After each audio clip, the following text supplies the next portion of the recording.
Last week, we dug into chapter 1. It sort of connected. Moses wrote the first 5 books of the Bible: Genesis, Exodus, Leviticus, Numbers, Deuteronomy. It's called the Pentateuch, the Torah. Moses wrote those. He's connecting Exodus and Genesis in chapter 1, sort of setting the stage and the backdrop for Moses' birth. In chapter 1, if you'll remember, Pharaoh has engaged in this war of genocide against Israel. Israel came to Egypt as a refugee family of about 70. And God had promised Abraham back in Genesis that I will bless you, that you'll have more descendants than the stars in the sky. And Abraham couldn't understand it because he was childless, he was old, but God keeps his promises. They grow while they're in Egypt from a refugee family of 70 to a mighty nation of a couple of million people. And a new Pharaoh comes into power. Now, this is not the next Pharaoh after Joseph. This is many pharaohs, many generations down the line. A Pharaoh from a different dynasty. And when he came into power, he was threatened by the Israelites. He thought they posed a national security threat because they were millions. And if an enemy attacked Egypt, they could team up and ally with the enemy and wipe Egypt off the face of the earth. And so he come up with this plan, thought they were a national security risk. And so he said, man, we're going to thin them out.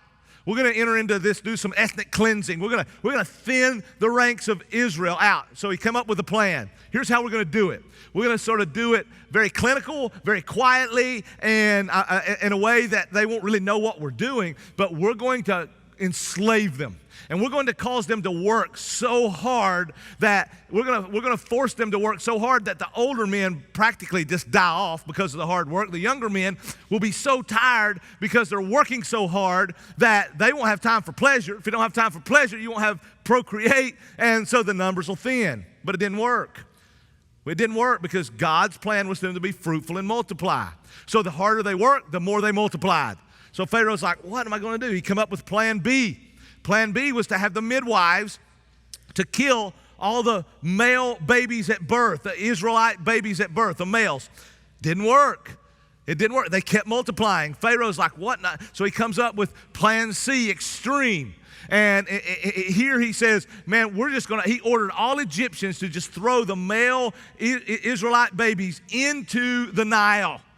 To throw them into the Nile. And so he has really entered into this war of genocide in a deep level. He's made plain his intentions. It's not secret anymore. He's wanting to wipe the Jews out, right? He's wanting to exterminate them, thin their numbers. But God's plan was for them to be fruitful and multiply. Here's what you need to know. Let me tell you a little secret. It's not a secret. It's plain in the Bible, but most people don't realize it. When you oppose God's plan and God's purpose, you're going to lose, and life's going to stink for you, okay? Pharaoh, his plan was to exterminate Israel. God's plan was for them to be fruitful and multiply. You oppose God's plan, it's not going to work. You're going to lose.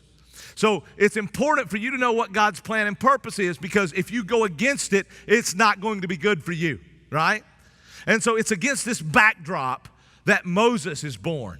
It's against this backdrop of this war of ethnic cleansing and genocide, of this wiping out the male babies, that Moses is born. So now we got this backdrop and this picture. You got the context and it's set up. And so let's dive in and begin to look at, we're going to look today at verses 1 through 10 of chapter 2.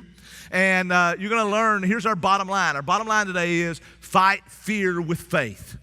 Fight fear with faith. Many Christians don't attempt anything because they're afraid. Today you're going to see Moses' mom and dad are an incredible example of what it means to fight fear with faith. Let's dive in and look. Verses 1 through 4. It says, now a man from the house of Levi went and took as his wife a Levite woman. It means basically they're from the tribe of Levi, right? This couple. The woman conceived and bore a son. It's talking about Moses. And when she saw that he was a fine child, she hid him for 3 months. When she couldn't hide him no longer, she took for him a basket made of bulrushes and daubed it with bitumen and pitch. She put the child in it and placed it among the reeds by the river bank, talking about the Nile, the same Nile that Pharaoh had ordered all the babies to be thrown into, the male babies. And his sister stood at a distance to know what would be done to him. Now, this is ironic. Now, think about it. Pharaoh has ordered the extinction of the Israelites by killing all male babies. God's response, the birth of a male baby. I mean, you're going to see God laughing through this whole thing, to be honest. I mean, you're just going to see the things he does. God's like going, Pharaoh, man, is that all you got?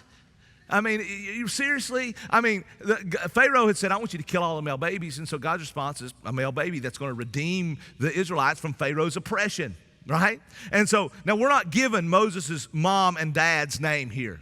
Right? And that's, you read that and think, why did not Moses writing this, why didn't he give us his mom and dad's name? Well, here's what you need to know every time you read the Bible. The Bible doesn't give us everything we want to know necessarily, but it gives us everything we need to know. The intention of the Bible is not to give us every detail of everything that we want to know. The intention of the Bible is to give us what we need to know to understand what God's trying to communicate, right? Now, we do know from Numbers, Moses' dad's name was Amram, his mom's name was Jochebed. Their name go down in history as heroes. And we're going to see that. But here, all we're told is what we need to know. And what we need to know is they're from the tribe of Levi. And that's important. That's more important than their names, right? The tribe of Levi was the priestly tribe. It's the tribe that God had set aside to be the priesthood of Israel. So what Moses is letting us know off the bat, just out of the gate, is he's letting us know that Moses was born for something significant. Okay? His parents were Levites and part of the Levite tribe. He's born for something significant.